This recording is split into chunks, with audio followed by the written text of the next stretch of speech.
My son forgot to pick me up from the hospital, so I rented a car, drove home, and found out they'd changed the locks, so I changed the will. I did not forget to pick you up, Delilah. I chose not to. So what? Let them wheel your old corpse into the hospital morgue and leave you there. Honestly, every time I see you, I want to throw up. I remember the click of the hospital clock, the hollow sound it made every hour like a knock on a door no one was ever going to open. I was lying there, sore from gallbladder surgery, with the IV drip hissing beside me and a dull throb crawling under my ribs, each breath stretched against the bandage wrapping my abdomen. The nurse had just said I could be discharged.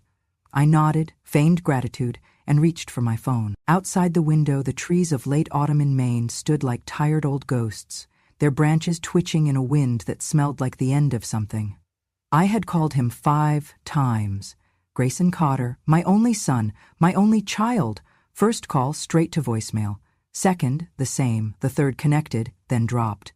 The fourth rang, no answer. 5th time, he picked up. I barely got out a hello before he launched in, voice sharp like tin in my ear. My fingers clenched the phone, knuckles aching. I didn't speak. I didn't trust my voice. But I heard hers. Brielle, my daughter-in-law. Laughing behind him, that tight, mocking laugh she used like punctuation. Why is she calling again? Jesus, it's like having a zombie on speed dial. Smells the same, too. Grayson didn't correct her. He chuckled, that same condescending sound he used on telemarketers. Don't call us every 5 minutes like a lost dog. We're not your taxi, old woman. Then, click. The silence after was louder than the beeping of my monitor. I just sat there. My hands shook, not just from the anesthesia wearing off, but from something heavier, something final. If you feel justice deserves celebration, smash that hype button. Let us keep stories like this alive, echoing far, far away. Your support helps us bring understanding and love to those who deserve it. Thank you so much, and keep listening. The nurse came in with my discharge papers.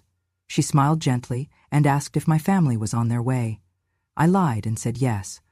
I packed slowly. Each movement tugged at the incision, like my body itself was reluctant to move forward. I folded my nightgown into the small canvas bag and paused by the window.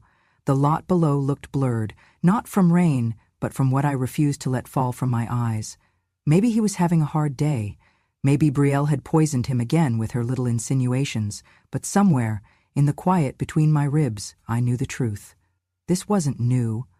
They hadn't just stopped loving me. They had started resenting me. I called a taxi.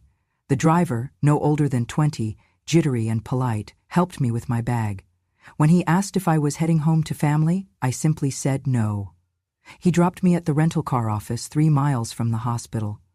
I signed the papers with a hand still trembling and slid into a 2011 Corolla that smelled faintly of old cigarettes and pine-scented cleaner. The seat was too low, the gearshift stiff.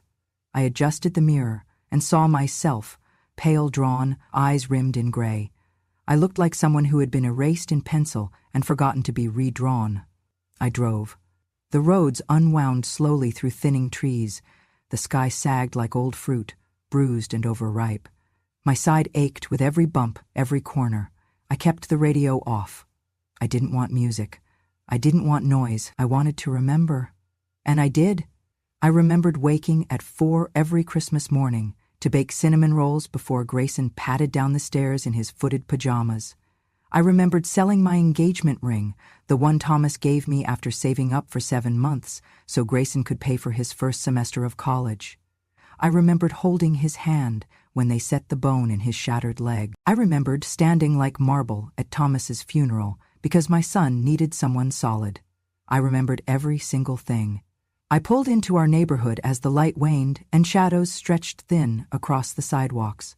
Same painted porches, same trimmed hedges, same soft glow from windows that didn't know what rejection felt like. I turned into the driveway of the house that used to be mine. The porch light was on, curtains drawn, front steps swept clean. I stepped out, one hand clutching the canvas bag, the other bracing my ribs. My key was cold in my palm. I pushed it into the lock. It didn't fit. I tried again and again. Nothing. I knocked. Once, then again. Movement behind the curtain. "Grayson!" I called, my voice barely above the breeze. For a moment, nothing. Then, her voice. Brielle. Maybe then the house would finally stop smelling like dust and regret. The porch light flicked off. I stood there, the dark pressing against me like a verdict. No coat, no home, no sun. I turned back to the car, drove in silence, parked outside the only motel in town still willing to accept cash. The girl at the front desk barely looked up, gave me a key without asking questions. I walked into the room, flipped the lock, sat on the edge of the bed, and stared at the wall until my back stiffened from the stillness. I did not cry. Not then. I did not scream. I simply whispered, to no one, to nothing, I see now, I see you both. And in that quiet room, with my stomach stitched and my soul unraveling, I made a decision. I was going to change everything. I do not remember the rain starting, only that it had already settled in by the time I turned onto my street. Not a dramatic downpour, just that slow, needling drizzle that slips into your collar and makes your bones feel borrowed, the kind of rain that whispers, quietly but clearly, you are not wanted here. The windshield wipers dragged across the glass with a tired squeak, like they were as reluctant to keep going as I was. My hands gripped the wheel tighter than necessary. My palms were cold, my knuckles pale and stretched under skin that used to be firmer. Every bump in the road nudged the ache beneath my bandages. Then I saw it. The house. Familiar, unfamiliar. I had lived in that house for over 4 decades. It was where Thomas carried me across the threshold, where Grayson learned to ride a bike, scraped his knees, shouted with joy the first time he stayed upright, where I hemmed dresses by the kitchen window, where Thomas planted the hydrangeas so blue they could make your breath catch in June. Now the driveway was smooth and new. The porch railings had been repainted. The welcome mat said, "Home is where the wine is." The hydrangeas were gone, ripped out and replaced with 2 sterile pots holding fake-looking topiaries that were too perfect to be real. I pulled up to the curb, heart crawling toward my throat. The engine ticked as it cooled. I shut it off, but sat a moment, eyes fixed on the house I used to belong to.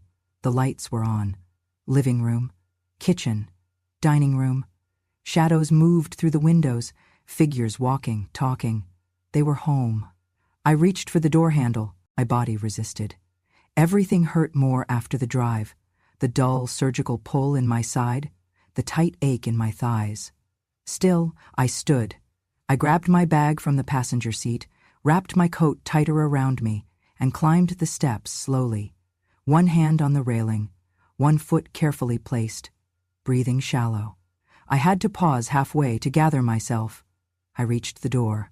Familiar door. My door. I pulled out my key, slid it into the lock. It didn't turn. I blinked. Pulled it out, tried again. Still nothing. I stared at it. My house key, sitting in the lock like a joke. I'd had that key longer than I'd had gray hair. It had worked last month, last week. Then I saw it. A new lock. Shinier, thicker, brassy and untouched by time. They had changed it. My lips parted, but no sound came. I reached out and knocked 3 times, not loud, just enough to be heard over the drizzle. The sound felt small. No answer. I knocked again. Nothing. A shadow shifted behind the curtain. I saw movement on the staircase inside. "Grayson," I called, just above a whisper. "It's me." No response, no footsteps. Then a voice. "Brielle, you're not supposed to be here, Delilah." Her voice carried from the second-floor window, sharp and clear through the glass. "You should have stayed in the hospital. Or better yet, found yourself a retirement home where they hand out Jell-O and call you sweetheart." I froze, my hand still resting on the doorframe, the rain now soaking my collar, threading its way down my back like cold fingers. She kept going. "Honestly, this house smells better without you in it. Less mothballs and martyrdom." A laugh followed. Not kind, not amused, just mean. I turned back to the door and knocked once more, louder this time. It stung my side. "Grayson?" I said. "Grayson." A long pause, then movement. I saw him at the bottom of the stairs inside, just for a second. He walked across the hall. I knew that gait. I knew that silhouette. He stopped by the front door. He was right there. All he had to do was reach out, turn the knob, Say my name. I held my breath. He turned away, walked back into the shadows, vanished. The porch light clicked off. I stood there for another minute, watching the dark window, hoping, stupidly, that maybe he'd change his mind. Maybe the boy who used to hold my hand in the grocery store would return. Maybe… No. I stepped down, each foot heavy, the wet concrete like ice under my soles. I walked back to the car, my coat clinging to me like regret. I didn't cry, not yet. I just sat behind the wheel and stared at the house. Their house. Now. They'd done it. They'd erased me. I backed out of the driveway, headlights sweeping across the front steps where I had once stood with Thomas, taking family photos, where I'd once waved to neighbors with Grayson on my hip. No one waved now. I drove past Eloise's house. Her curtains were drawn. The porch light was off. I thought about stopping, knocking on her door, but something in me had shut down. I didn't want comfort. I wanted clarity. The road wound out of the neighborhood and led me back to the edge of town. The motel sign flickered faintly in the rain. Vacancy blinked like a dying heartbeat. I pulled in. The girl at the front desk didn't ask my name, didn't ask anything. I paid in cash. She slid me a key card and pointed down the hall. Room 212. I closed the door behind me and locked it twice. The air smelled faintly of mildew and air freshener that had given up. The bedspread was coarse, the carpet thin, but it was mine, for now. I peeled off my wet clothes, shivering as the cold clung to my skin like a second betrayal. I changed into the hospital discharge sweater, still smelling faintly of antiseptic, and sat on the edge of the bed. I tried to remember the last time Grayson hugged me. I could not. The last time Brielle smiled at me without venom. I could not. The last time that house, my house, felt like it needed me. It had been years, and now it did not even recognize me. I sat there a long time. No television, no light except the one from the cracked lampshade. I whispered, barely audible, "They changed the locks." And then, after a long pause, long enough for the hurt to settle into something sharper, I said, "So, I will change everything else." There is a particular kind of silence that settles on you when you realize your own child has rewritten the story of who you are. That night in the motel, wrapped in a scratchy polyester blanket with the TV off and the rain still ticking against the window like a metronome set to despair, I did not sleep. Instead, I remembered. Not because I wanted to, but because silence always brings memory with it.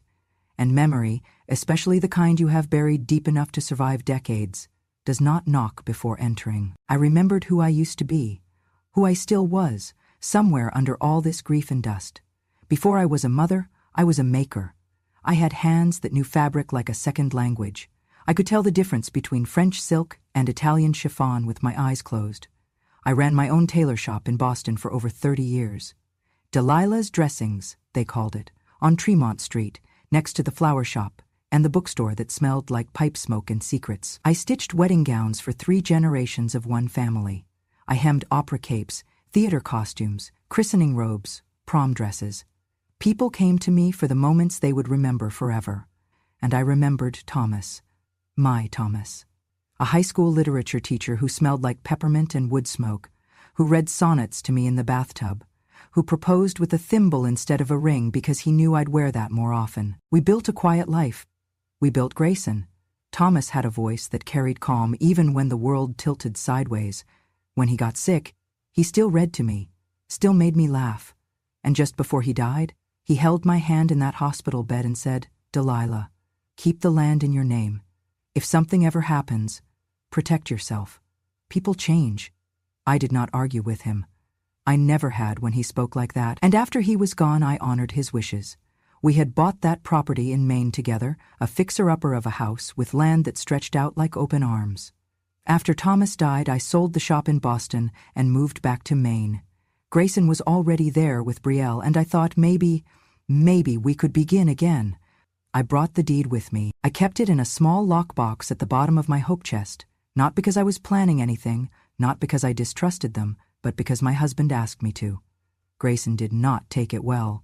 At first it was small things, passive comments at dinner about not being treated like family. Questions disguised as jokes, like, "You still think I'm that teenager who stole $20 from your purse?" And then, slowly, the jokes stopped being jokes. One morning we were sitting at the kitchen table. I had made coffee. I offered him the cream. He looked at me and said, "You do not trust me, do you? You never have. Not really. You never saw me as a man, just some obligation you carried too long." I had no words for that. Only silence, and he took that silence as guilt. Brielle did not help. She had always been polite in that plastic, brittle way that women sometimes use when they do not want to bother hiding their contempt. She hugged with her chin high, complimented my cooking like it was an act of charity, and treated my presence in the house like an aesthetic flaw she could not quite sand down. But once the question of the land became public, when Grayson began to complain to her that I held the reins too tightly, her disdain turned into narrative. She became the storyteller, and I was her villain. I overheard her on the phone one afternoon, voice loud and careless in the next room, thinking I was out back. "She lives for control," she said. "She hoards property and trauma like old people hoard pills.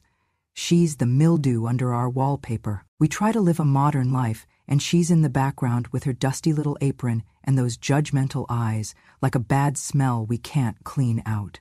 That was the day I stopped baking for them. That was the day I realized I was no longer the quiet foundation they built on. I had become the crack in the wall they wanted to plaster over. Friends of hers started treating me like a tenant. They would come for dinner and greet me with condescending smiles. "Oh, hi, Delilah. Still here?" How cute. One of them called me a legacy decoration right in front of me, thinking I would not understand the phrase. Brielle laughed. The worst part? Grayson said nothing. Even when he heard them. Even when I stood right there, he never corrected them, never told them to stop, because deep down I think he believed it too, that I was an embarrassment, a relic, a mistake they could not quite get rid of because it would look bad on paper. It was not about the land. It was never just about the land. It was about the idea that I still had power they had not been given, that I still mattered in a way that complicated their picture-perfect life. And Brielle?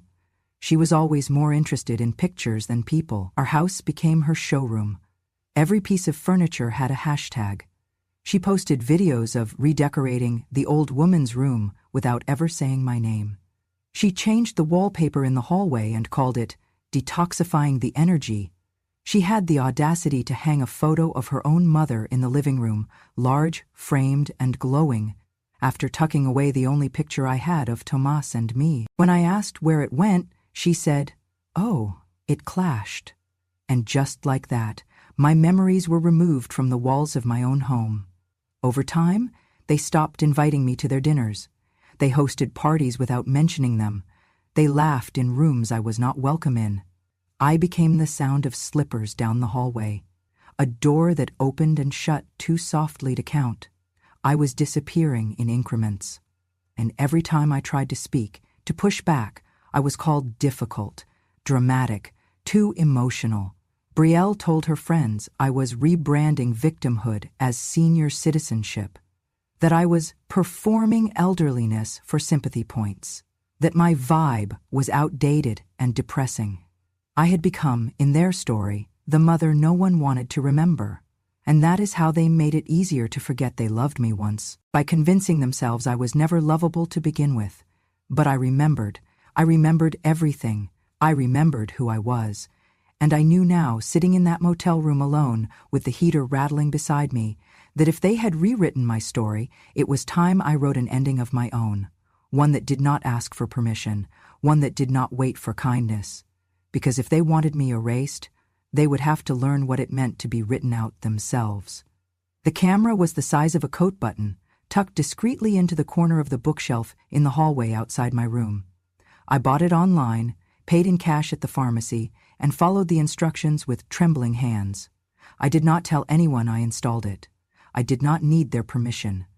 I needed proof. I had never imagined I would live to a point in my life where I felt safer with surveillance. But when silence becomes strategy, evidence becomes protection. It started with things going missing. My sewing scissors, a necklace Thomas gave me, a box of letters I had written but never sent. Then came the locked pantry, the new labels on food containers. For household use only. The way Brielle spoke to me changed too, like I was an employee who had stayed too long, like a smell they could not scrub out of the curtains. Grayson never said much, but his silence was not neutral. It was agreement worn like a mask. And when I once mentioned feeling unsafe, his only response was, "Maybe you're just too sensitive for the way the world is now." So I stopped talking. I started watching. The camera had been running for months, collecting snippets of footage in grainy black and white. I rarely looked at it, just enough to keep the battery charged, to swap the memory card. It was not until the week after they locked me out of my own home that I sat in the motel room with a cup of weak coffee and watched the clips in sequence. I did not expect what I found. Halloween. Brielle had hosted a party. Not a surprise, she loved curated chaos. But I had not known about this one. They told me they were visiting friends that weekend. I had gone to bed early with a sore hip and woke up to an empty house. But there it was on the footage. October 31st. The hallway filled with unfamiliar laughter, high heels clicking across the hardwood, voices shouting from the living room. I fast forward. Then I saw her. Brielle, wearing a gray curly wig, a long beige cardigan I recognized, one of mine, a plastic oxygen tube looped clumsily around her ears and into her nose. She walked with an exaggerated hunch, one arm bent at an awkward angle, the other dragging a cane that was really a broomstick wrapped in tinfoil. She shuffled into view, muttering nonsense in a fake, quivering voice. "Oh dear, where did I put my pills? Grayson, did you take my heating pad again? This room smells like morality." The crowd behind her howled with laughter, and then Grayson appeared on screen. My son, holding his phone, recording her, smiling. No, beaming. "Ladies and gentlemen," he announced, "Delilah the mummy. Still won't die." Brielle shrieked with joy, twirled around, pretended to cough into a tissue, then dropped it on the floor and yelled, "I used to be respected, now I'm just mold in a cardigan." Someone off camera shouted, more like passive-aggressive taxidermy. Grayson laughed so hard he doubled over. The video ended there. I stared at the laptop screen for a long time. I did not flinch. I did not cry. I simply reached over to my bag, pulled out a blank DVD from the pocket of my coat, and burned the footage onto it, labeled it with neat handwriting. October 31st, hallway camera, 8:42 p.m. Then I slipped it into a slim plastic case and called the only person in town I trusted, Eloise Garner. She picked up on the second ring, her voice warm and crisp, like autumn leaves underfoot. "Delilah, sweetheart, what's going on?" I asked if she could meet me, discreetly. No questions yet. She said yes.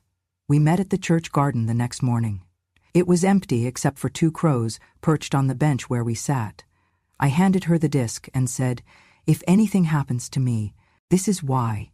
She looked me dead in the eye and said, "They do not know who they are playing with, do they?" I smiled, but it did not reach my cheeks. "No," I said, "they never cared to learn." After that, I walked back to the motel, slower than usual. Not because I was tired, but because I wanted to feel every step. The air was sharp with the smell of pine and impending snow. Maine had a way of reminding you that beauty and bitterness lived side by side. Back in the motel, I brewed another cup of weak coffee and sat on the bed, replaying the video in my mind. Not because I wanted to relive the humiliation, but because I needed to understand the performance. Every detail, every line, every laugh. They had not just mocked me, they had rehearsed it, crafted it, designed it to please an audience. They made me a character in their little show. But they forgot something. I was never background noise. I was never a prop. I had built that house with Thomas, sewn every curtain, patched every chair. I had raised Grayson under that roof, taught him to tie his shoes, wipe his nose, read his first sentence. I had buried my husband with dignity and cooked every Sunday dinner for years afterward, even when no one said thank you. I was the mortar between every brick they now lived inside. And they had the audacity to parody me? To turn me into a Halloween joke? A joke so cheap it would not survive past a punchline? They thought I would stay quiet. They thought shame would keep me still. But shame is a familiar coat to women like me. We wear it until it frays, then we fold it and put it away and wear resolve instead. That night I wrote a list. I titled it, Final Things. Update will. Retrieve original deed from safe deposit box. Call Ava Mendoza. Order transcripts from camera footage. Change everything. I put the pen down and stared at the last item. Change everything. It would not be quick. It would not be loud. But it would be permanent. Because when people laugh at you like that, they are not laughing to be cruel. They are laughing because they think you cannot do anything about it, and that is exactly when you must. So I folded the list, tucked it into my bra like a prayer, and I whispered to the empty room, "Delilah the mummy, huh? Let's see who is buried first." The first snowfall of the season came on a Monday, quiet and unannounced. I woke to a world gone pale. Trees softened with powder, rooftops dusted like sugar, the motel parking lot hushed under a thin blanket of white. Everything looked clean, untouched. But I knew better. I made 2 calls that morning. The first was to the bank where Thomas and I had opened our joint account 43 years ago. It was also where we had rented a safe deposit box, Box 117, tucked into the bottom row, the key to which I had worn on a chain around my neck ever since he died, just in case, just like he asked. The second call was to Ava Mendoza. She picked up on the first ring. "Ms. Delilah," she said, her voice still soft like I remembered, but steadier now, a woman groan. "I need to open a door I've kept closed too long," I told her, "and I need someone smart enough to stand beside me when I do." "I have been waiting for this call for 15 years, she replied. I arrived at the bank just after noon. The manager still recognized me, though his hair was thinner and his tone more cautious. I presented the key, signed the necessary forms, and followed him through 2 locked doors and down a narrow corridor into the vault. He knelt to open the box and stepped aside. "Take your time, Miss Cotter," he said. I did not rush. The metal drawer was heavier than I remembered.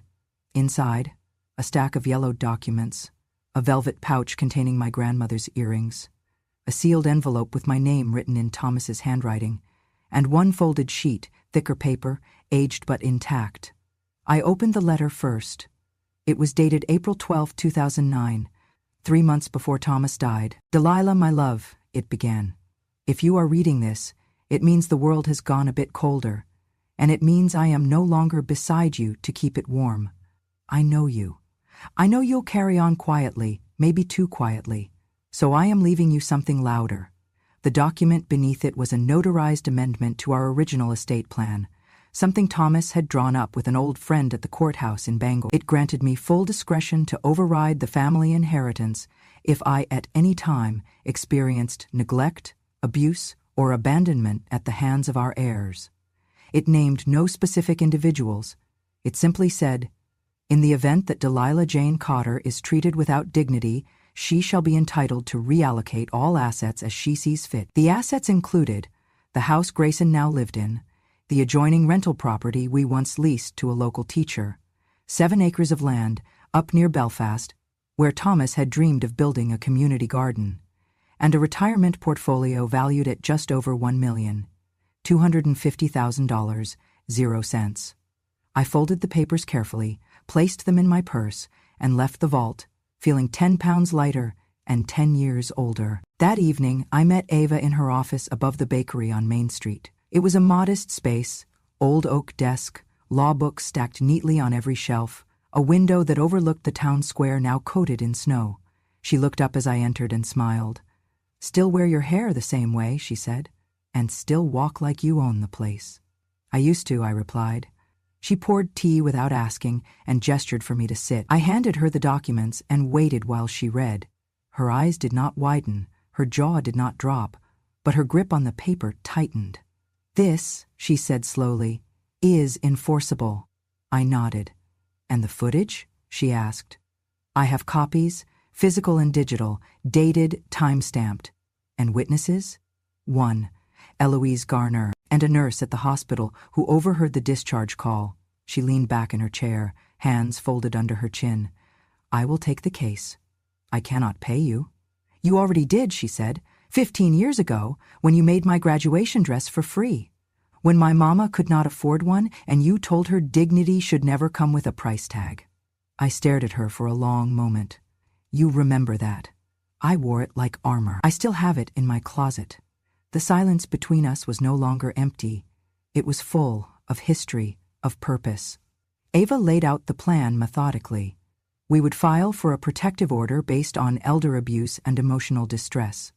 We would submit the footage, the witness testimonies, and the letter from Thomas as evidence. And we would initiate a formal request to transfer all holdings into a new trust, one that excluded Grayson and Brielle entirely. No court in Maine will look kindly on what they did, Ava said, especially not with video. I nodded again, this time with steel in my spine. What do you want the new trust to do? She asked. I did not hesitate. I want it to protect people like me, women who are quiet too long, women who are told their value ends when their skin wrinkles and their usefulness fades. I want it to be a weapon in the hands of the forgotten. Ava smiled. Then we build you an arsenal. We signed the first batch of documents that night. I left the office with a file folder under my arm and the kind of resolve that does not shiver in the cold. Back at the motel, I placed the folder beside the television and sat on the bed. They had changed the locks, mocked my breath, my body, my age, but they had forgotten one thing.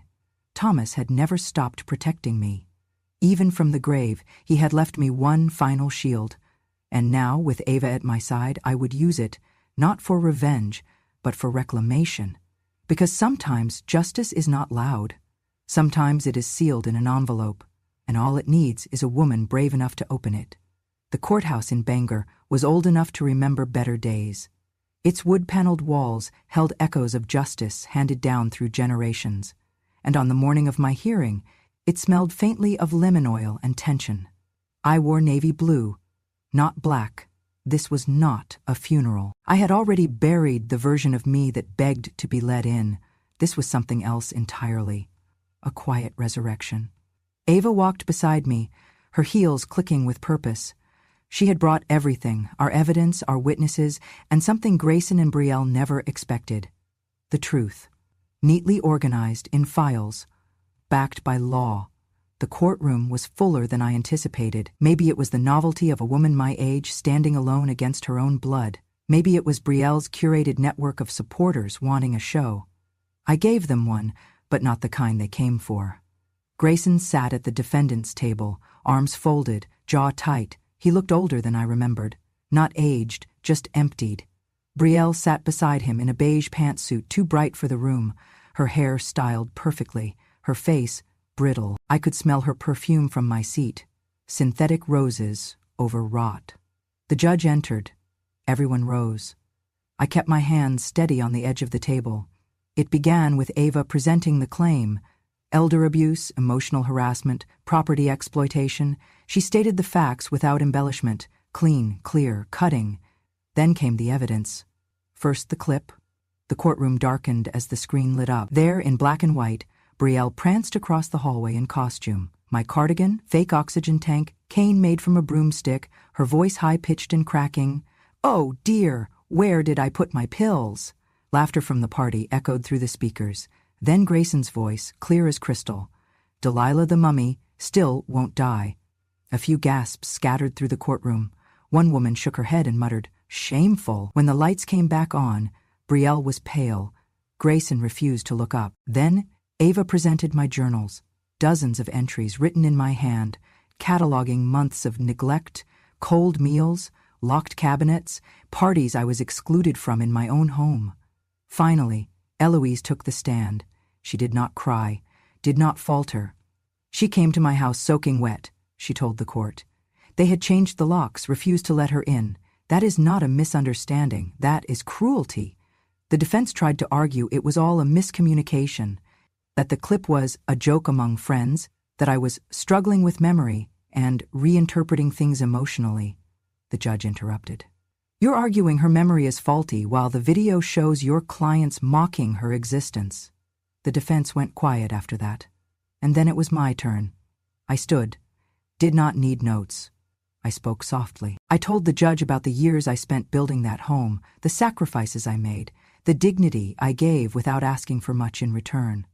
I told them about the smell of bleach in the laundry room where my picture used to hang, about how silence can be a scream when it comes from your own child. I am not here because I want revenge, I said, voice steady. I am here because I want it on record that I was not invisible, that I was not irrelevant, that I was, and still am, someone worth respecting. The judge nodded. He called for recess. When we returned, the courtroom was silent, and then he spoke.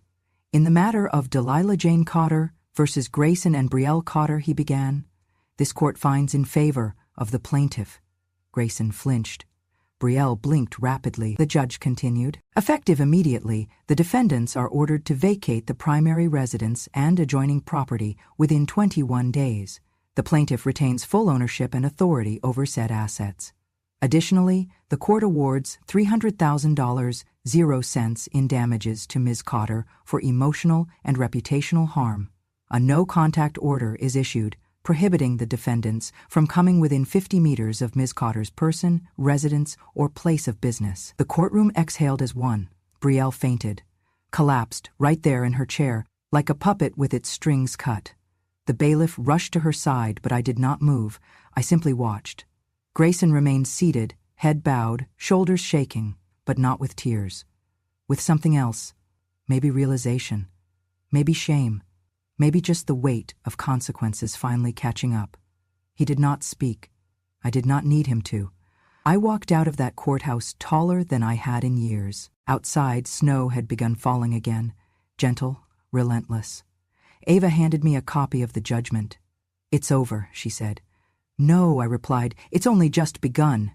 Because justice had spoken. Not with fists, not with screaming, but with truth. And for once, that was enough. The house was quiet when I returned. Not silent the way grief is silent, but peaceful, the way an old quilt wraps around your shoulders just right. They were gone.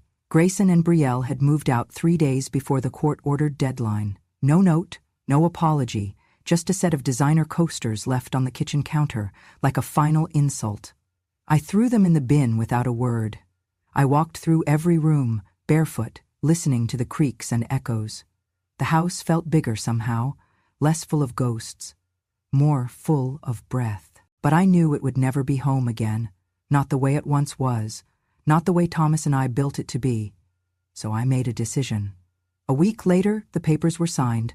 I donated the entire property, house, land, rental unit, and garden, to the Northern Maine Women's Resilience Foundation. They specialized in transitional housing for elderly women escaping abuse or abandonment. It was the only center of its kind in the county. They had a wait list a mile long and nowhere to go. Now they had a place. I stood on the front porch, my porch, as the new sign was unveiled. Maison of Quiet Courage. It was Ava's idea, the name, because what you did, she said, was not loud, but it was strong, and it was right. They gave me a room of my own, small, sunlit, tucked near the back where the hydrangeas used to bloom.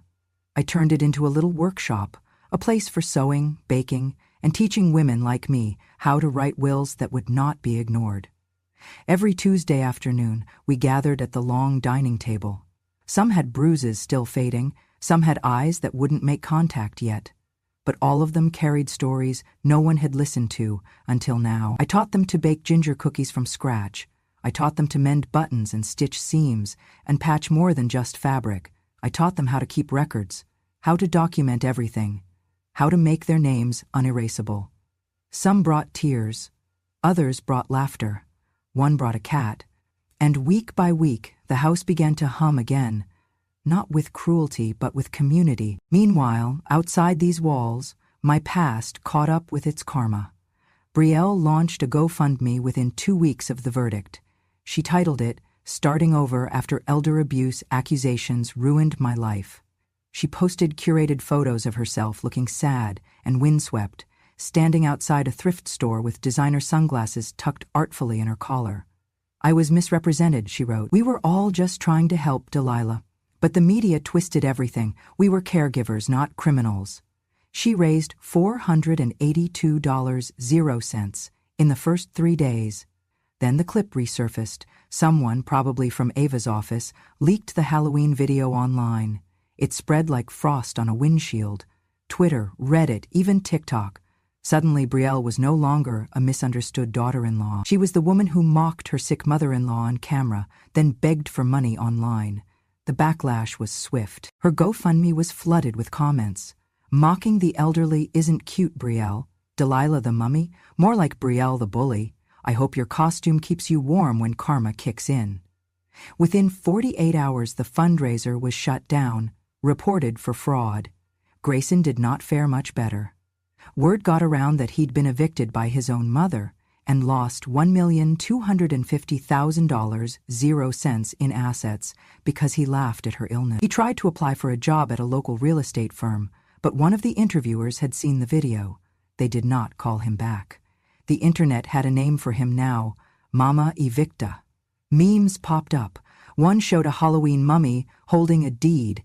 Another had Grayson's face photoshopped onto a Monopoly board with the caption, "Do not pass go. Do not collect inheritance." I did not laugh, but I did not feel sorry either, because accountability does not require vengeance, just exposure. And sometimes, justice is as simple as showing people who you really are and letting the consequences settle where they may. Back at Maisonneuve Quiet Courage, we were preparing for winter. The women were knitting scarves. I taught a few how to make pecan pie from scratch. One of them, a sharp-tongued former librarian named June, offered to help catalog my journals. We turned the upstairs study into a library, not of books, of testimonies, handwritten accounts of abandonment, recordings of gaslighting, court documents, screenshots, photographs, all filed, time-stamped, and preserved. We called it the Room of Remembering, because forgetting is how abuse survives, and remembering is how we end it. I kept my room simple: a bed, a rocking chair, a wall of framed photographs, Thomas holding Grayson as a baby, me standing outside my old shop in Boston, a wedding picture from 1963, a snapshot of Ava in her graduation dress, and one of Eloise and me, laughing, taken just last month. Grayson never reached out. Brielle tried to email once, some half-hearted apology riddled with phrases like misunderstanding and hurt feelings on both sides. I marked it as spam, because closure is not always a door swinging shut. Sometimes it is simply walking into a new room and realizing no one has the key but you. The last night of autumn, I sat on the porch with a blanket over my knees and a mug of tea in my hand. Snow had not come yet, but I knew it was close. The wind smelled like forgiveness, but not the kind you give to others, the kind you keep for yourself. And as I looked at the lights in the windows, the laughter from inside, the women who once thought they had no place left to go, I whispered something I had not said aloud in years. I am home. And this time, no one could lock me out. She was young, early 20s, respectful but nervous, a recorder in one hand, a notebook in the other. Elena Ramos, local journalist, working on a story about elder resilience. Someone had told her about the Maison of Quiet Courage, about me. "I'm honored you agreed to speak," she said, settling across from me on the porch. "Don't flatter me yet," I replied. "You haven't asked anything hard." She asked about the Maison, the workshops, the mission. I gave her the polished truth, about dignity, about reclaiming silence. Then, softer, "Do you ever think about your son? About Brielle?" I sipped my tea. "Every time I smell bleach and feel nothing," she blinked. "Do you want them to apologize?" "No," I said. "I want distance, silence, to live without explaining why I deserve to not be mocked." She closed her notebook. "Can I ask one more thing off the record? What did you put in your will?" I looked out at the snowy field, the wind nudging the chimes. "I made it simple. The Maison went to the foundation, my journals to Ava for posthumous release, my thimble, the one Thomas gave me instead of a ring, to Lila, the girl who stitched her first pillow with trembling hands. And I left one message, handwritten, inside the safe. If, one day, they end up on someone else's doorstep, if they knock with apologies rehearsed, I hope it's not the door of another mother who knows how to keep records." Elena sat silent, then whispered, "That's the coldest and most powerful thing I've ever heard. It's not cold, I said. It's clear. There's a difference. She left. Her article was kind. She called it The Mother Who Refused to Disappear. It spread quietly. I declined interviews. I stayed in the workshop. Baked pies, folded fabric, watched the women grow louder. Sometimes the phone rang. I never answered. Once, a voicemail. Grayson. His voice cracked. Mom, I don't know who I am anymore. I thought I knew, but I don't. I miss something. I don't know if it's you or just the way things used to feel. No apology, just, I hope you're okay. I really do. I deleted it. Not out of spite, out of clarity.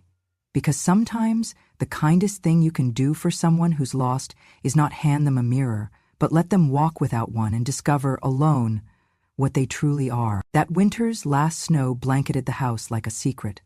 I stood at my window, sipping tea, watching the path disappear beneath white, and I thought, I am not erased. I am rewritten, and every word is my own. _____. Thank you for listening to my story. If it made you think of your own mother or what silence can carry, then I've said enough. But if you want to hear more stories, true stories, told from the quietest woman in the room, the kind they thought would never be spoken aloud, subscribe to Grandma True Stories, because revenge has no expiration date, and sometimes the softest voice remembers the most.